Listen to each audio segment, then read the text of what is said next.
Hello everyone, welcome back to Debika simple life. আমি এসে গেছি শিব পুজো করতে শিব মন্দিরে।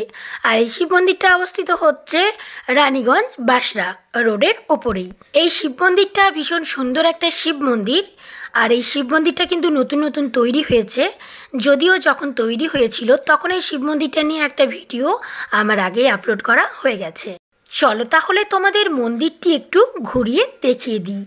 মন্দিরটি ঢুকবার পূর্বেই রয়েছে সুন্দর একটা গার্ডেন, রয়েছে দুটি চেয়ার বসবার জন্য। মন্দিরটিতে সুন্দর করে কালার করা হয়েছে। এখানে কিন্তু অনেক ছোট ছোট ছেলে মেয়েরা খেলাধুলা করে থাকে। আমাদের বাড়ির থেকে খুবই সামনে এই মন্দিরটি পড়ছে, তাই আমরা এখানেই পুজো করতে এসেছি। তোমরাও নিশ্চয়ই তোমাদের বাড়ির সামনে সামনে যে সমস্ত শিব মন্দিরগুলি রয়েছে সেখানেই পুজো করতে গেছিলে। ঘড়িতে বাজে এখন দুপুর 3টে, তাই আজকে ভিড়টা একটু কম আছে। বিকেল হতে না হতেই কিন্তু অনেক মানুষেরই ভিড় থাকবে এই মন্দিরে। সকাল টাইমে বা সন্ধেবেলায় ভিড়টা কিন্তু একটু বেশি পরিমাণে হয়ে থাকে। আর এখন যেহেতু দুপুরবেলা, তাই ভিড়টা অনেকটা কম আছে। শান্তিতে একটু ঠাকুরকে পুজো করা যাবে। সকাল থেকে কিন্তু উপোস করে থাকা হয়, তারপর শিব ঠাকুরের মাথায় জল ঢালা হয়। এমনিতে কিন্তু অন্য দিন না খেয়ে একদমই থাকা যায় না। যেহেতু শিব পুজোর দিন, তাই উপোস করে থাকাটা কিছু মনেই হচ্ছে না। আর খিদেও পাইনি একদম। এটা কিন্তু শুধুমাত্র ঠাকুরের মহিমা ছাড়া আর কিছুই নয়। শিব ঠাকুরের জন্য এনেছি আকন্দ ফুলের মালা। এই মালাটা কিন্তু কেনা মালা। ইচ্ছে ছিল হাতে তৈরি করে শিব ঠাকুরের গলায় মালা পরাবো, কিন্তু এইবারের মতো সেটা আর সম্ভব হলো না। এমনিতেই শিব ঠাকুরের পুজোয় কিন্তু অনেক রকম জিনিস লাগে, কিন্তু আমাদের শিব ঠাকুর শুধুমাত্র বেলপাতা এবং এক ঘটি জলেই সন্তুষ্ট। আর এই শিব পুজোয় কিন্তু পুরোহিত দরকার লাগে না। মানে পুরোহিত যদি নাও থাকে তাহলে নিজে নিজেই পুজো করা যায়। শুধুমাত্র এক ঘটি জল বেলপাতা দিয়ে ঠাকুরকে যদি ভক্তি ভরে ডাকা হয়, তাহলে ঠাকুর এমনিতেই প্রসন্ন হবে। গোটা বছরে এই একটা দিন, শিবরাত্রির দিনই কিন্তু আমি উপোস করে থাকি এবং শিব পুজো করে থাকি। আর কিন্তু পুরো বছরটাতে কোনো উপোসই আমার করা হয়ে ওঠে না। আচ্ছা, গোটা বছরে তোমরা কয়টা উপোস করে থাকো বলো তো? আর কি কি ঠাকুরের উপোস করো জানাবে কিন্তু। ঠাকুরের জন্য আছে মনে অনেক ভক্তি এবং অফুরন্ত ভালোবাসা। মন থেকে ঠাকুরকে ভালোবাসলেই হলো। উপোস করে সারাদিন থাকতে হবে এমন কিন্তু কোনো মানে নেই। শিব ঠাকুরের কাছে প্রার্থনা করি শিব ঠাকুর যেন সকল মানুষকে ভালো রাখে এবং সুস্থ রাখে, আর ঠাকুর যেন নিজেও অনেক অনেক ভালো থাকে।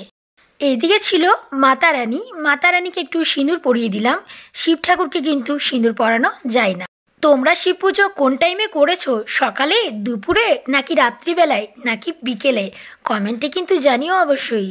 এই মন্দিরে আমার শিব পুজো করা কমপ্লিট হয়ে গেল। এবার যাব আরেকটা মন্দিরে। চলো তাহলে তোমাদের এবার দেখাই আরেকটা মন্দির কতটা সুন্দর। আমি কিন্তু খালি পায়ে ঠাকুরকে পুজো করতে এসেছি, তার কারণ ঠাকুরের পুজোর হাতে নিয়ে চটি পরে বা জুতো পরে আসা যায় না। এটা হচ্ছে আরও একটা মন্দির, যে মন্দিরে আমরা কিন্তু প্রায়ই পুজো করতে এসে থাকি। আমাদের বাড়ির থেকে একদমই সামনে এই মন্দিরটা। এই মন্দিরটা হচ্ছে বটতলার কালী মন্দির। কালী ঠাকুরের পাশেই রয়েছে শিব ঠাকুর। এখানে শিব ঠাকুরের মাথায় জল ঢাললাম। যে পরিমাণে মানুষজন শিব ঠাকুরের মাথায় জল ঢেলেছে, শিব ঠাকুরের না ঠান্ডা লেগে যায়। আবার যে কোনো একটা গোটা ফল কিন্তু ঠাকুরকে নিবেদন করতে হয়। বিশেষ করে বেশিরভাগ মানুষই কিন্তু গোটা ফলের মধ্যে কলাটাকেই বেছে নেয়। অনেক ভক্তি ভরে কিন্তু ঠাকুরকে পুজো করলাম। এমনিতেই আমি কিন্তু ঠাকুরের কাছে কোনো মানসিক করি না যে ঠাকুর তুমি আমাকে এটা দাও তারপর আমি তোমাকে এটা দেবো। সেটা কিন্তু আমি বলে থাকি না, তার কারণ মানসিক করা আমার কোনো দিনই সার্থক হয় না। কিছু চাওয়ার থাকলে ঠাকুরের কাছে আমি এমনিতেই চেয়ে নিই। ঠাকুরের দেবার হলে অবশ্যই ঠাকুর দেয়। আর ঠাকুরকে যদি কিছু আমার দেওয়ার থাকে আমি কিন্তু এমনিতেই দিই। আর ঠাকুরকে আমরাই বা দেবার কে? ঠাকুরকে দেবার মতো কিন্তু কোনো ক্ষমতাই আমাদের নেই। ঠাকুরেই তো সব কিছু আমাদেরকে দিচ্ছে। যা কিছু হচ্ছে, যা কিছু হবে, সব কিছু কিন্তু ঠাকুরেরই ইচ্ছা। ঠাকুরের জন্য থাকলো মন থেকে অনেক ভক্তি, শ্রদ্ধা এবং অনেক অনেক ভালোবাসা। সত্যি কথা বলতে আমার কিন্তু খুব একটা পুজো টুজো করা হয়ে ওঠে না, তবে মন থেকে কিন্তু ঠাকুরকে অনেক পরিমাণে ভালোবাসি। আমার মতো কি কেউ আছো তোমরা যে তোমাদেরও এরকম ঠাকুরকে বেশি পুজো করা হয় না, কিন্তু মন থেকে তোমরা অনেক অনেক ঠাকুরকে ভালোবাসো? এমন যদি কেউ থেকে থাকো তাহলে অবশ্যই জানিও। আমাদের হিন্দুদের কিন্তু একটা নিয়ম আছে, প্রণাম করার সময় গায়ে কিন্তু শাড়িটাকে টেনে নিতে হয়, মানে গায়ে কাপড় দিয়ে ঠাকুরকে প্রণাম করতে হয়, এটা একটা নিয়ম আছে। আমার পুজো করা কমপ্লিট হয়ে গেছে।